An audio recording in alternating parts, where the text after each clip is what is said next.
Bonjour à tous, alors c'est Bertrand Bozio, je suis en direct du site de l'arbre à loc de Hanon, de la chapelle du Bon Dieu de Gibloux.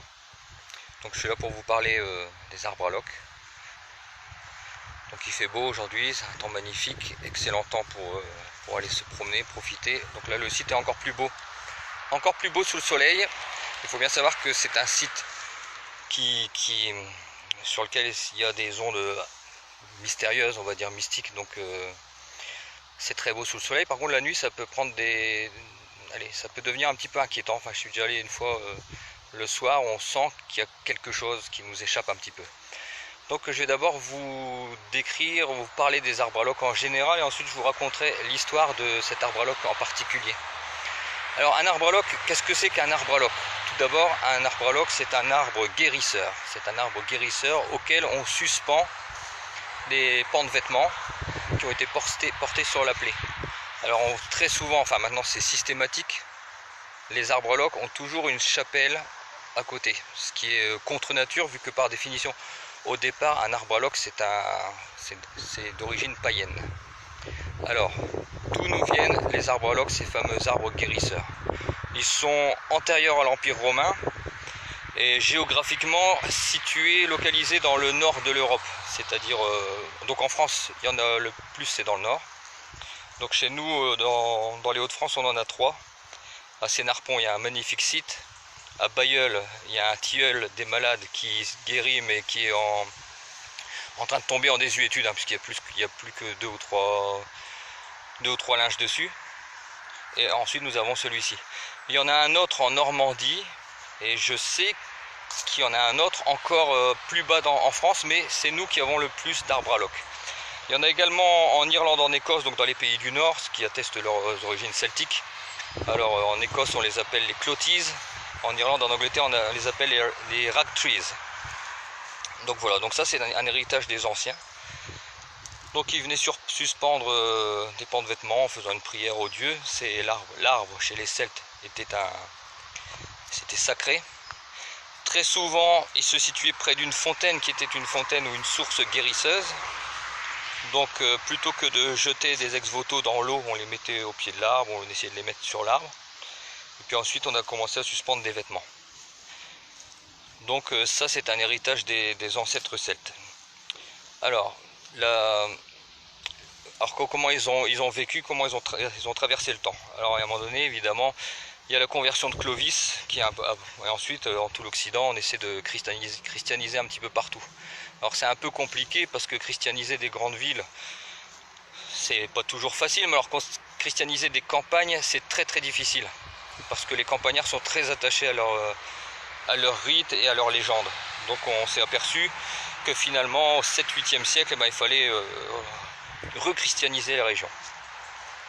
Alors ils nous ont été sauvés grâce à une bulle pontificale de Grégoire le Grand au 6e siècle. Grégoire le Grand dit: il ne faut pas détruire les temples ni les lieux sacrés des païens, mais il faut juste détruire leurs idoles. Donc récupérez les lieux, christianisez-les, mais ne les détruisez pas. C'est pour cette raison que à côté des arbres à loc, y compris à côté de certains mégalithes, certains menhirs, on trouve une chapelle qui est adjointe. C'est ce qui a permis de sauver le site, parce que le christianisme ne faisait pas dans la dentelle, donc il y a quelque chose qui leur plaisait pas, des rites païens, tout ça, ils détruisaient allègrement.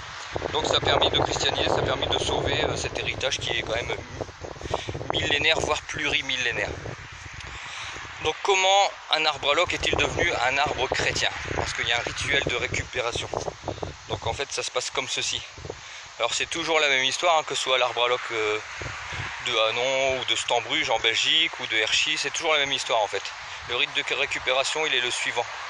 Alors, il y a une petite histoire, c'est un bûcheron ou un abbé qui passe près de cet arbre et qui voit dedans une statuette de la Vierge ou un crucifix, une représentation du Christ. Donc voilà, il prend la statuette et il la ramène là où il pense qu'elle doit se trouver, c'est-à-dire dans l'église. Le lendemain, le bûcheron ou le prêtre revient, repasse devant l'arbre et retrouve cette petite statuette à nouveau logée dans l'arbre. Donc à une troisième reprise, il reprend la statuette et il la remet dans l'église. Le lendemain, elle se retrouve encore une fois dans l'arbre. À partir de ce moment-là, le personnage comprend que c'est là que la statuette veut être en fait. Donc il se dit, puisque la statuette revient tout le temps dans l'arbre, c'est qu'elle veut être. Donc à ce moment-là, l'arbre est officiellement christianisé, puisqu'il y a une effigie chrétienne qui est dedans. Oui, je vais vous parler un peu de l'arbre, c'est là que doit être très bien ça. Et donc on récupère le mythe et on y adjoint une petite chapelle. Donc voilà, donc là l'arbre devient un arbre christianisé. De ce fait, il est protégé, c'est devenu un arbre chrétien, puisqu'il y a une petite chapelle, il est protégé, donc c'est plus très grave. On peut aller faire une petite prière, etc., etc. Ce qui est intéressant avec un arbre à loc, alors ce qui est très intéressant même, c'est que c'est la cohabitation pacifique de deux religions en fait. Donc ici que la chapelle, on a la religion chrétienne, et ici nous avons la religion païenne. Donc en fait les rites sont différents, c'est-à-dire que quand on demande une guérison à la chapelle, pour celui qui est chrétien, il fait 3 fois le tour de cette chapelle, il demande la guérison en faisant une prière.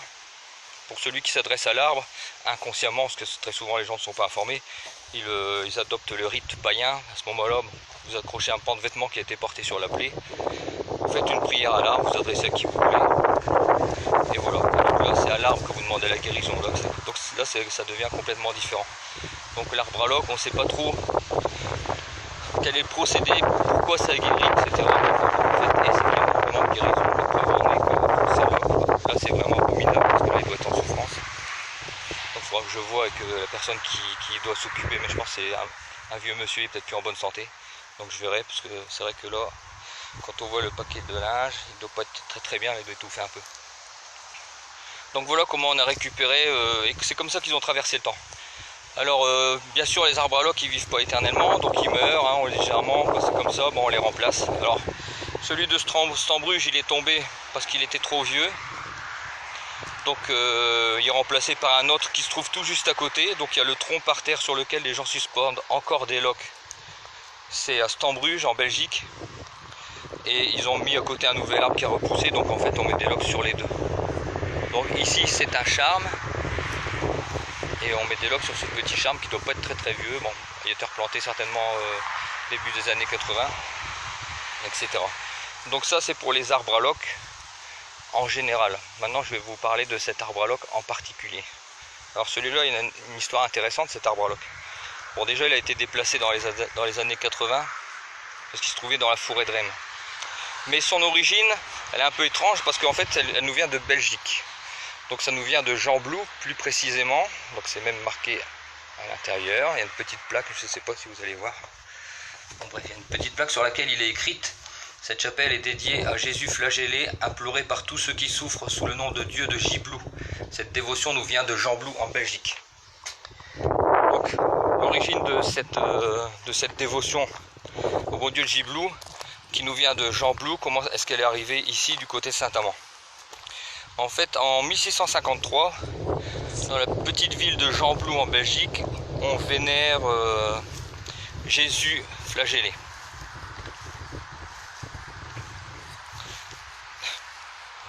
Marc Sorcel. Et donc on révère Jésus flagellé. Et un jour, l'abbé décide de changer la statue de place. À ce moment-là, la statue se met à saigner. Donc le bruit se répand très vite, c'est ce qu'on appelle un miracle, c'est les stigmates. Et le bruit se répand très vite que la statue du bon Dieu de Gembloux, donc de Jésus flagellé dans l'église de Gembloux, s'est mise à saigner et porte les stigmates. À partir de là, il y a d'immenses pèlerinages qui vont se faire à Gembloux, et la nouvelle se répand dans toute l'Europe. Et dans toute l'Europe, on commence à avoir des petites chapelles dédiées au bon Dieu de Gembloux qui apparaissent à droite à gauche. Donc c'est pendant cette période qu'on a eu ici la chapelle qui a été dédiée au bon Dieu de Gembloux. Donc c'est suite au miracle, donc au XVIIe siècle, qu'on a cette dévotion qui nous vient de Belgique. Donc ensuite, donc voilà, donc ça c'est la statue C'est le culte au bon Dieu, nous on appelle ça Giblou, on dit donc c'est la chapelle au bon Dieu de Giblou, certains disent la chapelle au bon Dieu de Giblo, mais ça nous vient de Gembloux en Belgique. Alors, cette chapelle a été détruite à la Révolution, comme énormément de chapelles et de lieux de culte.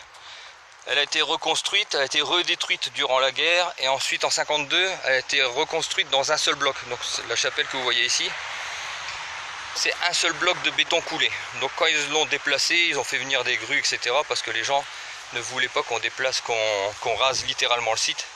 Donc ils l'ont déplacé. Alors le truc qui est plutôt pas mal, c'est que du coup maintenant ils ont fait quelque chose de très propre. C'est la première fois, je crois que à mon avis c'est le seul site d'Arbre à Loc qui soit aussi bien entretenu. Voilà, comme ça vous voyez, c'est quand même plutôt chouette ce qu'ils ont fait. Là on peut se garer, etc. Donc voilà. Alors l'arbre à loc, c'est un arbre guérisseur. Donc je vais vous parler un peu des guérisons et des explications possibles qui peuvent entrer en jeu. Bon, c'est tout de même un arbre mystérieux. Alors il y a une dame que j'ai rencontrée, Roselyne Deleu, qui est spécialiste de ces choses, on va dire entre guillemets magiques. Je sais très bien que certains n'aimeront pas ce terme, mais c'est un terme standard, générique que j'utilise. Donc elle s'est rendue sur le site de Stambruge en Belgique, où vous avez un arbre à loc qui est dressé, le nouveau, et vous avez l'ancien qui est tombé naturellement et qui est à terre. Donc elle est radiesthésiste entre autres, géobiologue. Elle a pris ses antennes de léchère, ce sont des petites baguettes qui permettent de mesurer l'intensité énergétique qui émane du sol. Donc en fait, grosso modo, est-ce qu'il y a un réseau tellurique sous les arbres à loc qui pourrait expliquer par ces ondes positives les guérisons? Donc voilà, alors pour ceux qui ne savent pas ce que c'est qu'un réseau tellurique, je m'explique très rapidement. Réseau tellurique, c'est le frottement du magma sur le noyau terrestre qui tourne plus vite que la Terre. Ça crée un frottement qui génère des ondes électromagnétiques ou magnétiques et qui remontent et qui ont une incidence qui peut avoir une incidence sur la santé par exemple. Donc ces courants telluriques qui courent un peu partout sur la Terre, ils sont divers et variés. Celui le plus connu et qui court partout, c'est le réseau Hartmann, mais qui n'a pas spécifiquement des propriétés de guérison. Je dirais même plutôt que si on se trouve sur un nœud Hartmann, vous dormez la tête sur un nœud Hartmann, vous risquez plutôt d'avoir des problèmes de santé, enfin c'est plutôt des répercussions négatives. Là on va plutôt chercher quelque chose qui ressemble au réseau sacré ou au grand réseau global. Ce sont des réseaux plus rares qui quadrillent d'une façon plus large, et sur lesquels très souvent on a construit les cathédrales sur les nœuds. On a construit des cathédrales où on a érigé des menhirs ou des cromlechs sur ces endroits-là. Ce sont des endroits énergétiques qui sont pleins d'énergie positive. Donc Roselyne Deleu s'est rendue à l'arbre à loc de Stambruge avec ses baguettes à mesurer, et il y avait effectivement, ces baguettes ont bougé radicalement. Ça a testé effectivement la présence d'un réseau tellurique. Donc en fait, elle a expliqué qu'à Stambruge, alors particulièrement Stambruge, les guérisons pouvaient être dues à ce réseau tellurique, donc cette énergie très positive qui émane du sol, et que ça pouvait expliquer des guérisons. Alors oui, pourquoi pas. Donc moi j'ai voulu savoir si c'était le cas ici avec cet arbre à loc ici. Est-ce qu'il y a un réseau tellurique ici qui pourrait expliquer des guérisons par exemple? On ne sait jamais, par les effets bénéfiques que développent les champs magnétiques. Alors bon, ça me paraissait un peu douteux dans le sens où c'est un arbre qui a été déplacé, donc s'il guérissait avant à un autre endroit, ça me paraissait quand même assez improbable qu'il retombe sur un nœud tellurique en fait, un nœud d'énergie. Donc j'ai fait venir un radiesthésiste et puis on a analysé tout ça. Bon, il s'avère que, comme je pensais, il n'y a absolument rien sous terre ici qui puisse expliquer les guérisons. Alors, bon, la cause de guérison la plus classique qu'on va invoquer, qui satisfait et les non-croyants et les croyants, c'est l'effet placebo, autrement dit l'autosuggestion. Alors, je suis tout à fait d'accord, cette explication me convient, mais c'est une explication qui a des limites. Parce qu'en fait, bon, qu'on puisse guérir avec la force de l'esprit, c'est tout à fait possible. Ça, c'est clair et net que c'est certain. Seulement ici il y a quelque chose quand même d'inexplicable, dans le sens où pour bénéficier de l'effet placebo, il faut être informer en fait. L'effet placebo, c'est de l'autosuggestion. Donc si vous ne savez pas, vous ne pouvez pas pratiquer l'effet placebo. Or, il y a des gens pour lesquels d'autres personnes ont été mettre un vêtement donc ils n'étaient pas au courant et qui ont tout de même guéri. Ça, c'est pas qu'une seule fois, c'est pas qu'un seul témoignage que j'ai, c'est quand même plutôt assez nombreux. Donc des gens pour qui on porte un vêtement, qui eux ne sont pas au courant, voire même qui sont proprement cartésiens, c'est peut-être pour ça qu'on leur dit pas, et dont on remarque soudainement une amélioration. Enfin moi j'ai éprouvé le cas avec mon ex-femme, donc il s'est bien passé quelque chose d'assez soudain, c'était assez surprenant. Et donc l'effet placebo, oui, alors si on dit toujours hein, qu'il faut y croire pour que ça marche, donc ça c'est vrai, ça je pense vraiment qu'il faut y croire. Je pense que quand on y croit, on libère justement cette puissance de l'esprit qui malheureusement n'est pas est endiguée quand on ne croit pas. Donc on ne libère pas la puissance du subconscient. Donc ça peut, oui, le subconscient, la puissance du subconscient, l'effet placebo, pour ceux qui savent, ça peut expliquer des guérisons. Ça, je suis tout à fait d'accord. Le problème, c'est que cette explication a ses limites, comme je dis, avec le fait que certaines personnes qui ne sont pas au courant guérissent tout de même. Donc ça, c'est assez étrange. Donc des explications rationnellement, c'est très compliqué, surtout que les arbres à loques, contrairement aux fontaines guérisseuses, alors pour faire vite, hein, les fontaines guérisseuses, elles soignent des petits maux, c'est-à-dire soit des petites infections aux yeux, des infections de la peau. Ça va rarement au-delà, ce sont des petits bobos. Là, devant un arbre à loques, on est devant quelque chose de vraiment surprenant parce que avec un arbre à loques, on est sur des grosses guérisons. Et je peux vous dire que des témoignages, j'en ai eu beaucoup. Et j'ai pas eu beaucoup de témoignages, genre bon, j'avais un petit peu de trucs, non. J'ai eu beaucoup de témoignages de guérisons soudaines et de maladies qui étaient quand même installées, voire d'accidents graves et d'espèces de rémission soudaine. Enfin, j'en ai eu quelques-unes. Donc ça laisse toujours un peu réfléchir. Après on va dire oui, les gens ils mentent, oui bon peut-être, alors je suis peut-être naïve, hein, tout le monde ment. Alors Madame Elisabeth Dier, je ne sais pas, je suis en train d'expliquer les causes possibles et je vais y venir à la guérison par l'arbre réellement. Parce qu'en fait voilà, on va explorer un peu tout. Donc effet placebo peut-être. Donc est-ce que ça peut être l'arbre qui guérit? Voilà, là ça c'est une très bonne question ça. L'arbre peut-il guérir? Alors Roselyne Deleu, qui s'était rendue à Stambruge, est une spécialiste des arbres, elle travaille avec des chamans, elle est en Australie, elle est venue spécialement pour voir notre arbre. Et donc Roselyne Deleu pense fermement que l'arbre peut être la cause de la guérison. Ce serait un arbre qui se sacrifie, ce serait un arbre, donc un arbre sacré, un arbre qui est dévolu, qui serait dévolu à aider les gens dans la détresse. Donc en fait, si vous voulez, si par exemple, si c'est vrai, évidemment, le doute est ouvert, hein, c'est peut-être vrai, c'est peut-être pas vrai, moi je ne fais que rapporter ce qu'on dit. Alors si c'est vrai, oui, ce serait vraiment l'arbre qui aurait une énergie propre et qui dégagerait quelque chose pour guérir. Alors il faut bien savoir, pour ceux qui vont dire, ah, bah, tout ça c'est n'importe quoi. Non, c'est pas du tout n'importe quoi. La science est en train de découvrir, depuis quelques années, c'est très récent, hein, que les plantes sont beaucoup plus vivantes et plus organisées qu'on ne le pense. On sait maintenant depuis quelques années, c'est très récent, que les plantes communiquent par des substances chimiques qu'elles envoient dans les airs. On sait également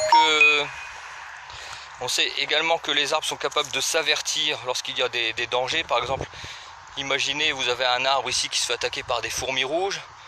Il arrive à envoyer des informations aux arbres qui sont derrière lui. Ceux-là, pour se défendre, secrètent une substance qui tue les fourmis rouges. On sait également qu'en Espagne, les cyprès ont arrêté de prendre feu, certains cyprès à un moment donné, parce qu'ils se sont rendus compte qu'en fait, les cyprès qui prenaient feu sécrétaient des substances qui, poussées par le vent, avertissaient les cyprès qui étaient derrière eux, qui dégageaient tout ce qui était combustible chez eux, et quand le feu arrivait, ils ne pouvaient plus brûler. Donc voilà, donc il y a vraiment des choses intéressantes à creuser de ce côté-là. Donc selon Roselyne Deleu, oui, cet arbre à loques pourrait très bien être l'objet de la guérison, le sujet de la guérison. Moi je pense personnellement que les guérisons peuvent avoir de multiples causes, hein. Peut-être que pour l'un ce sera un effet placebo parce qu'il y croit vraiment et que l'esprit est très très puissant, le subconscient est très très très puissant, beaucoup plus que la conscience. Peut-être que c'est l'arbre, on ne sait pas, ce sont des choses de toute façon qu'on saura un jour. Il faut bien comprendre pour ceux qui sont cartésiens,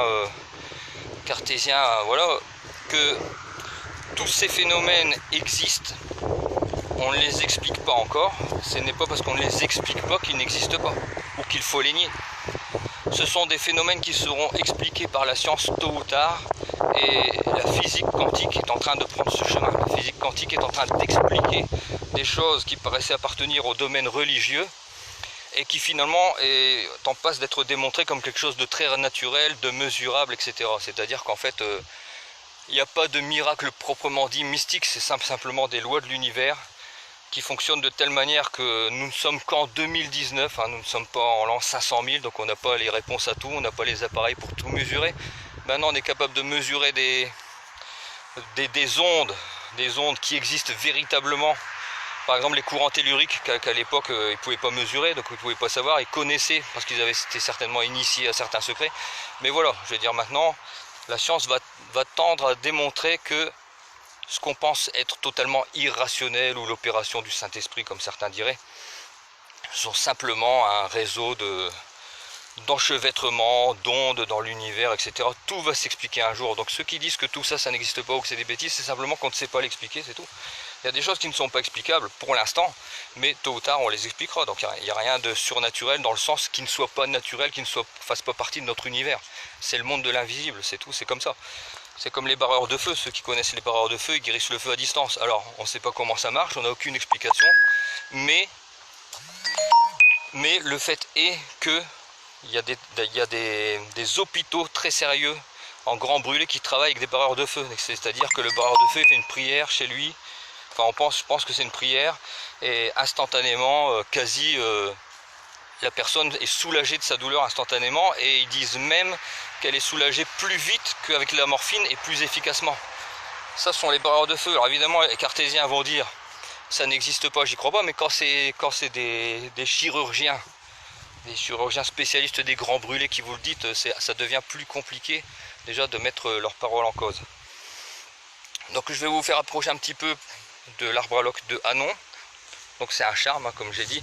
Bon, c'est vrai que là il croule un peu sous les vêtements. Alors regardez, hein, là vous avez quand même une preuve qu'il y a quand même si le culte est là, c'est pas non plus pour rien. Je veux dire, les gens ne viennent pas accrocher des vêtements juste pour se faire plaisir parce que ça fait beau.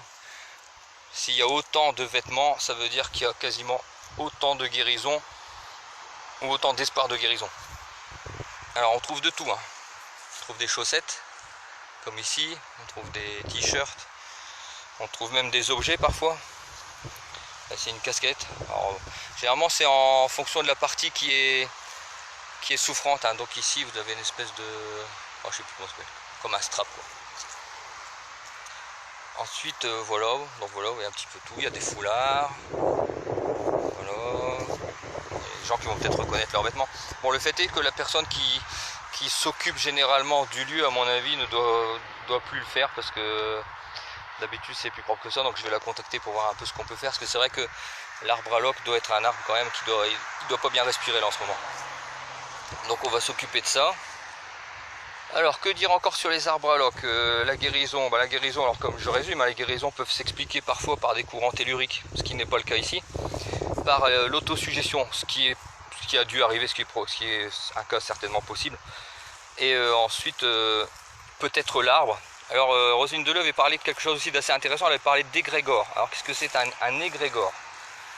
Un égrégore, c'est une énergie, c'est l'énergie des gens qui sont venus ici avec leur espoir. Donc nous les êtres humains on dégage des ondes, le cerveau émet des ondes qui se propagent dans le monde, qui se répercutent dans l'univers. Bon, ça c'est des lois de l'univers, c'est de la physique quantique, hein, c'est pas des inventions. Donc et cet égrégore ce serait l'énergie, donc les ondes des gens qui viennent, qui prient et qui stagneraient autour de l'arbre. Donc ça peut être cette énergie qui est une énergie positive, vu que c'est une énergie d'espérance, même si elle est liée à la souffrance. Et donc voilà, ça pourrait être ça. Alors on peut dire que là... Ouais, on peut dire ça, Elisabeth, oui. Il y en a qui pensent vraiment que c'est l'arbre.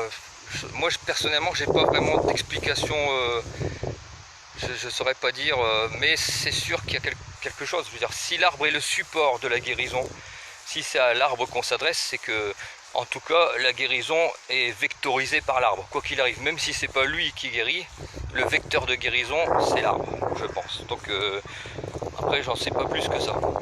Alors, je vais vous citer encore un cas assez extraordinaire de guérison. J'en ai eu plein. Voilà. Je vous raconterai après une qui est plus personnelle. En fait, c'est un monsieur qui m'a envoyé par rapport à l'arbre, donc un arbre à loc à Hershey, donc c'est un arbre à clous, parce qu'en Belgique on est plus sur des arbres à clous. Donc le principe de l'arbre à clous, c'est vraiment un arbre qui se sacrifie, vu qu'en enfonçant le clou, l'arbre prend votre mal. Donc l'arbre à Hershey est un bel arbre à loc, c'est un chêne, il est magnifique, c'est le chêne Saint-Antoine, de Saint-Antoine l'Ermite et non pas de Saint-Antoine de Padoue. Et donc il y a un monsieur qui m'a envoyé un témoignage un jour avec une grande ferveur, il me dit oui l'arbre ça marche, c'est Dieu, etc. Bon bref, j'ai envoyé, bon.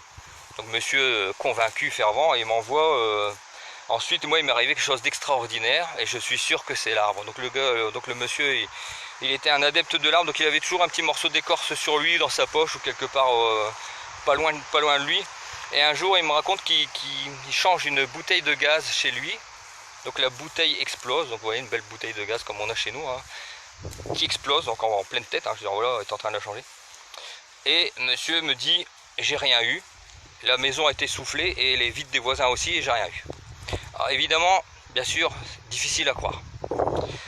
Mais ce monsieur m'a envoyé le lien avec l'article du journal. Alors je suis allé sur l'article du journal et il est bien question d'une bouteille qui explose, une bouteille de gaz qui a explosé alors qu'un monsieur était en train de la changer. Donc dessus ils disent que l'homme a eu quelques petites brûlures mais sans gravité. Mais sincèrement, expliquez-moi comment on peut survivre à l'explosion d'une bouteille de gaz qu'on est en train de changer, c'est-à-dire qu'on est vraiment dessus. Et alors le monsieur a dit ce jour-là j'avais un morceau de l'écorce de l'arbre et je suis convaincu que c'est l'arbre qui m'a protégé. Alors est-ce vrai? Bon, j'ai vu l'article, hein, donc a priori ça par contre c'était vrai. Est-ce que c'était vraiment l'arbre? En tout cas, si c'était pas l'arbre, c'est qu'il y a quelque chose tout de même qui a été d'origine miraculeuse, j'entends par là inexpliquée et soudaine et inexplicable aussi. Et donc voilà pour les arbres à loc. Alors moi personnellement, je suis allé une fois avec une personne qui avait des problèmes intestinaux récurrents, mais vraiment, vraiment tous les jours. Elle avait mal tous les jours au ventre, tous les jours, à chaque fois qu'elle mangeait en fait. Donc à chaque fois qu'elle mangeait, elle avait mal au ventre, terrible. Et alors à un moment donné, je travaillais sur les arbres à loc, puis je lui ai dit, bah écoute, viens, on va aller mettre tu portes un linge sur ton ventre et puis on ira le mettre. Et ce soir-là, petite anecdote, mais par contre qui a son importance, ce soir-là, on faisait, alors c'est à Hanon, sur la D40, départementale 40, entre Wallers et Saint-Amand. Et donc en fait, ce soir-là, on mangeait une raclette. Alors, on faisait une raclette. Il faut bien savoir que la raclette, c'était ce qu'il fallait absolument pas manger parce que ça décuplait ses maux de ventre. Mais ce jour-là, on avait marre et elle a dit bon, j'en ai marre de me priver de manger des pâtes blanches. Une raclette ce soir, tant pis, je souffrirai, mais voilà. Donc, on est allé à l'arbre à loc de Hanon. C'était un soir de novembre, si je me souviens bien. Elle a porté son linge le long de la route et puis elle a déposé son linge à l'arbre et elle a fait une prière, comme je lui ai dit de faire. Alors après, je vous parlerai de la prière. Et on est retourné. Donc au soir on mange la raclette, donc elle fait plus attention, mange la raclette, etc. Puis après on se retrouve dans le divan. Et d'un coup je me suis dit mais c'est bizarre, t'as pas mal au ventre. Et là elle me dit bah non, j'ai pas mal au ventre. Donc ce soir-là elle avait pas mal au ventre alors que c'est une raclette qui était quand même source de grande douleur. Enfin le plus étonnant là-dedans c'est que ces maux de ventre qui sont passés de 2 par jour, quasiment chaque fois qu'elle mangeait, sont soudainement passés de 2 par jour à 2 ou 3 par semaine, voire moins. Mais ça a été du jour au lendemain, après avoir déposé. C'est possible hein, que ce soit un effet placebo, de toute façon je ne conteste pas, c'est une explication qui me convient très bien, mais ça peut être aussi autre chose. Alors je vais vous parler de la prière maintenant. Alors la prière, donc en fait on dit qu'il faut prier. Il y a des gens qui me demandent comment est-ce qu'il faut prier. Donc vous avez 2 solutions. Alors si vous êtes chrétien, ici il y a une prière qui est officielle. Donc je m'approche de la chapelle. C'est pas ce que les gens font le plus souvent. Et ici vous avez la prière officielle à Jésus. Donc prière à Jésus flagellé, ô Jésus. Bon là, elle est assez longue. Donc le chrétien peut utiliser cette prière là. Moi personnellement je ne pense pas qu'il y ait de prière officielle. La prière pour moi s'adresse à 2 personnes. On n'est pas conscient de ce qu'on fait, mais il y a deux possibilités. Soit vous vous adressez à quelque chose d'extérieur à vous. Donc c'est souvent le cas hein, quand on fait une prière, on s'adresse à un saint, à un ange, à une personne étrangère, à un défunt, etc. Donc c'est une personne extérieure. Mais moi je pense personnellement qu'une prière peut être exaucée par l'intérieur. C'est-à-dire qu'on peut également, sans s'en rendre compte, s'adresser à son subconscient. Le subconscient, c'est le maître qui domine dans l'esprit humain.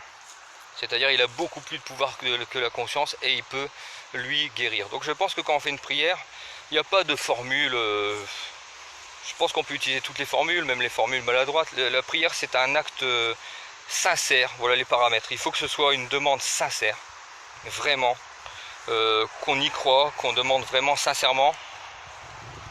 Et il est possible que cette demande, au lieu de s'adresser à l'extérieur, elle arrive dans votre subconscient. C'est qu'en fait, vous vous adressez à votre moi supérieur. Le moi supérieur, on l'a tous, c'est quelque chose dont on n'a pas conscience. C'est ce moi qui nous relie à, je dirais, à l'univers, à ces choses qui nous dépassent. On sait qu'on est sur Terre, personne ne sait pourquoi. On se demande tous un jour, hein, je veux dire, tout le monde ne passe pas sa vie à se demander, mais je pense que tout le monde un jour se demande qu'est-ce qu'il fait sur Terre, pourquoi il est là. En gros, clairement, quelle est ma mission de vie? Je suis sur Terre, mais pourquoi? Donc je pense que ce moi supérieur, quand on fait une prière, je pense que, à mon avis, c'est lui qui répond en fait. Le moi supérieur a le pouvoir de vous guérir. Il peut déclencher toute la chimie dont dispose le cerveau. Le cerveau, il est plein de chimie qui se mettent en branle selon des stimuli, etc. qui répondent à des stimuli. Et je pense que cette chimie elle a largement les moyens de nous guérir. Donc une prière, il faut simplement, moi je pense, qu'elle soit sincère. La prière doit être sincère. Comme on dit, il faut y croire. Mais une personne, vous allez me dire, une personne qui n'y croit pas, si elle vient mettre un vêtement. Mais une personne qui n'y croit pas ne vient pas mettre de vêtements. Si elle vient, c'est qu'elle y croit. Alors cette personne-là va peut-être vous dire, j'y vais, mais j'y crois pas. Mais voilà Delphine, oui, très certainement, oui, c'est une région où il y a beaucoup d'énergie. Le champ magnétique le plus fort, il est dans le cœur, hein, pour information. Donc voilà. Et alors si une personne dit qu'elle ne croit pas mais qu'elle vient, c'est qu'elle y croit, parce que pour être cohérent, on ne vient pas à un endroit demander une guérison si on n'y croit pas. Donc voilà. Et cette personne-là qui était sceptique ou qui est certainement très sceptique mais qui au fond d'elle-même croit, elle va peut-être déclencher le bon processus pour guérir. Donc voilà pour les arbres-loques, voilà pour les guérisons. Attendez que je regarde si j'ai rien oublié. Si vous avez des questions, c'est le moment, parce que là j'ai bientôt plus de batterie. Alors je suis pas venu sans batterie, mais j'ai bien rechargé, mais ça va quand même assez vite. J'ai un vieux téléphone. Donc voilà, alors celui-là je vous invite à le voir, à venir. Donc si jamais les gens qui viennent ici, généralement ils viennent parce que la médecine n'a pas su les guérir ou qui sont vraiment en détresse. Donc c'est pas grave si vous venez et que vous faites rien de mal. Il faut pas avoir peur de venir demander une guérison à un arbre. Dans le pire des cas, il ne se passera rien. Donc si on vous dit fais pas ça, c'est n'importe quoi, machin, ça c'est pas un produit chimique qu'on fait ingurgiter. C'est-à-dire qu'il n'y a pas de contre-indication. Je veux dire, un efferalgan est plus dangereux qu'une prière à l'arbre à loques. Donc si vous avez peur d'avoir des contre-indications, ne prenez pas de médicaments, parce qu'il y en a certainement plus qu'une prière. Une prière, il n'y a pas de contre-indication. Là vous venez, ça marche ou ça marche pas. C'est pas. Mais si vous venez que vous y croyez vraiment, il y a des chances que ça marche. Moi je sais que là, le témoignage de tout ceci, c'est le nombre de vêtements. Je vous laisse regarder quand même. Si ça ne marchait pas, est-ce que vous pensez sincèrement est-ce que vous pensez que les gens viennent pour s'amuser, mettre des vêtements là, le soir, ils sortent de chez eux, il fait froid, ils viennent ici mettre un vêtement pour faire beau? Non. S'il y a des vêtements, c'est qu'il y a eu des guérisons. S'il y a des vêtements, c'est qu'il y a des gens qui sont en souffrance et qui se tournent vers ces lieux magnétiques, magiques, habités, où il règne quelque chose de tout à fait surnaturel. Alors, je vous invite à venir voir, à aller voir pour vous-même. Puis, voilà, il y a la route qui passe à côté, donc c'est un peu embêtant. Mais quand vous allez à Sénarpont, celui que j'ai mis la semaine dernière, où il y a beaucoup d'arbres, on sent clairement que c'est un endroit qui est habité. Alors est-ce que à Sénarpont il y a des courants telluriques, est-ce qu'il y a quelque chose de spécial, je ne sais pas, mais ce sont des endroits qui sont clairement liés. Alors je sais que ça va en faire râler quelques-uns, hein. Ce sont des endroits qui sont clairement liés, les arbaloques, au surnaturel. C'est-à-dire, ce que j'entends par surnaturel, c'est l'inexpliqué, l'inconnu. Voilà. Alors quand même pas dire, c'est pas de la sorcellerie, c'est de l'inconnu, de l'inexpliqué pour l'instant. Un jour, on expliquera tout. Les fantômes, par exemple, hein, les fantômes, moi, cartésien, gros fantômes, forcément. C'était simplement une résonance, simplement une vibration des murs qui nous rendent une image, et ça, ce sera expliqué. Voilà, il n'y a rien en fait de fondamentalement surnaturel dans l'univers. L'univers, il est un et unique, et tout ce qui s'y passe est naturel. Ce serait surnaturel, ça ne faisait pas partie du déroulement de l'univers. Mais tout ce qui est sous cet univers fait partie de ces lois, donc forcément, il n'y a rien de surnaturel. Nous, on dit surnaturel, on devrait dire simplement inexpliqué ou inconnu. Je vais vous laisser sur ces quelques paroles. Je vous invite, pour ceux qui ne croient pas, absolument pas, à essayer d'un petit peu d'ouvrir votre esprit, parce que sincèrement vous vous privez, hein, vous vous privez de beaux endroits, parce que vous dites bon c'est nul. Non, c'est pas nul, c'est très très bien. Ceux qui aiment juste l'histoire, hein, des lieux comme ça nous remonte quand même aux Celtes, hein. Donc là bon, l'arbre ne remonte pas aux Celtes bien sûr, mais le principe de l'arbre à loques, ça nous lie avec nos ancêtres, je ne veux pas dire les premiers, mais des ancêtres fort anciens. Donc il y a également une histoire, il y a une histoire d'inconscient collectif, tout ça c'est relié en fait. On est relié au passé, on est relié au futur, on est relié géographiquement, et tout ça, voilà, ça fait partie du patrimoine. C'est un patrimoine qui est en train de tomber en désuétude. Ah voilà. Bon ben je vous laisse parce que j'ai plus de batterie du tout, je ne vois plus rien. Donc je vous souhaite à tous une bonne après-midi, et je vous dis à bientôt pour de nouvelles publications. Au revoir à tous.